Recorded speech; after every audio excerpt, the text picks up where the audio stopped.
Hi friend, আমার study with PDB তোমাদের যে বিগ ব্রেকিং নিউজ বা সেটা বলতে পারো যে তোমাদের যে লেডি কনস্টেবল মাঠে যে কতজন পাস করলো এবং ফাইনাল যে কম্পিটিশন সেটা কীরকমের হবে এই নিয়ে বিস্তারিত আমরা ম্যান ম্যান তোমাদের এক্সামের জন্য যা যা প্রয়োজন যা যা দরকার সেসব নিয়ে এই ভিডিওয়ে আমরা আলোচনা করব।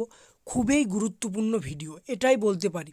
ভিডিওটা একটু স্কিপ করবে না একটুও, কারণ তোমরা দেখো যারা মাঠে পাস করেছে তারা অবশ্যই অনেকেই জেনে গেছো যে কতজন বেশি পাস করেছে, মানে তোমাদের আর কি 85% পাস করেছে। তার জন্য কথাগুলো খুবই মন দিয়ে শুনো এবং এখনও চ্যানেলে যারা নতুন আছো অবশ্যই আমাদের চ্যানেলটাকে সাবস্ক্রাইব করে পাশে থাকা বেল নোটিফিকেশান অন রাখবেন, যাতে পরবর্তী এরকম লেটেস্ট আপডেটগুলো তোমাদের সবার আগে এবং সবার প্রথমে আমাদের চ্যানেল থেকে পেয়ে যান। একটা কথা বলে রাখি, ফাইনালে কম্পিটিশন কিন্তু খুবই কড়া হবে। কোশ্চান যেরকম হবে কাট অফ সেরকম থাকবে,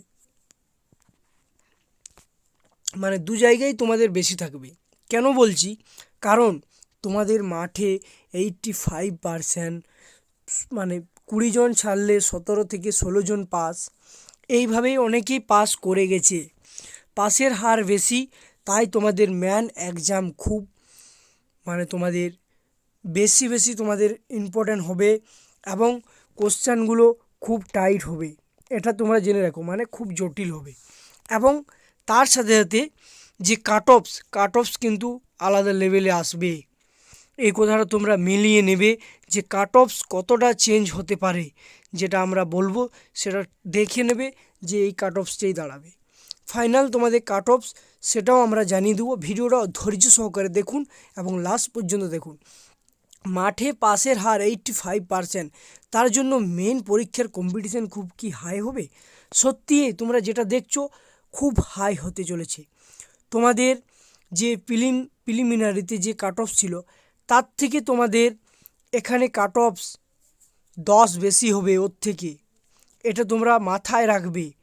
এখানে নাম্বার যেমন তোমাদের 85 নাম্বারের পরীক্ষা হবে মেন, তেমনি 10 কাট অফ বেশি থাকবে। তোমাদের এই টার্গেট অনুসারে তোমাদেরকে পড়তে হবে। এই জন্য কেন তোমাদের বলছি যে তোমাদের যদি লক্ষ্য থাকে 10, সেখানে তোমাদের 12 অবধি টার্গেট রাখতে হবে, তবে যে তোমাদের 10-এ দাঁড়াবে। এই কথাটাই তোমরা যদি বুঝতে পারো, তাহলে তোমাদের লক্ষ্য যদি ঠিক থাকে তবে নিশ্চিত কোনো চাপ নেই। এবং প্রিপারেশান কী নিতে হবে, প্রতিদিন কিভাবে পড়তে হবে শুনে নাও, না হলে কিন্তু তোমাদের অসুবিধা আছে। প্রতিদিন চ্যাপ্টার ওয়াইজ তোমাদের পড়তে হবে। জিকে, ম্যাথ, রিজনিং, ইংলিশ, যে সিলেবাস চারটা আছে সেগুলো তোমাদের দেখতে হবে। প্রতিদিন একটা করে ইংলিশে গ্রামার দেখতে হবে, ম্যাথ দেখতে হবে, রিজনিং দেখতে হবে, তার সাথে সাথে জিকেও দেখতে হবে। আর প্রতিদিন একটি করে মক টেস্ট আমি বা আমাদের স্টাডি উইথ পিডিবির তরফ থেকে তোমরা যারা আছো আমাদের ফ্যামিলিতে তাদের উদ্দেশ্যে বলছি, যদি লেডি কনস্টেবল হতে চাও তাহলে প্রতিদিন একটি করে মক টেস্ট করো। এবং তোমরা যদি না পাও, মক টেস্টের বই একটা করে পাওয়া যায়, 30 থেকে 40টা সেট আছে, সেই বইটা নিয়ে নাও বা আমাদের হোয়াটসঅ্যাপ গ্রুপ আছে সেখানে যুক্ত হয়ে যাও, তাহলেই তোমরা এখান থেকে মক টেস্ট পেয়ে যাবে। আশা করি তোমরা বুঝতে পেরেছো।